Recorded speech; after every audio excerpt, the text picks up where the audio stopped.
بسم الله الرحمن الرحيم.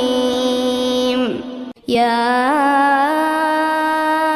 أيها المدثر قم فأنذر وربك فكبر وثيابك فطهر والرجز فاهجر ولا تمنن تستكثر ولربك فاصبر فإذا نقر في الناقور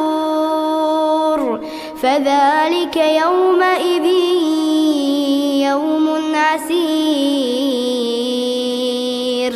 على الكافرين غير يسير.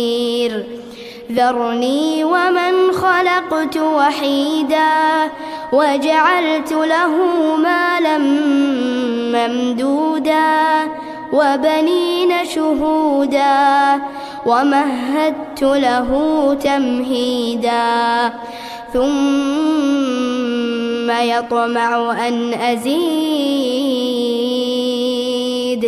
كلا إنه كان لآياتنا عنيدا سأرهقه صعودا إنه فكر وقدر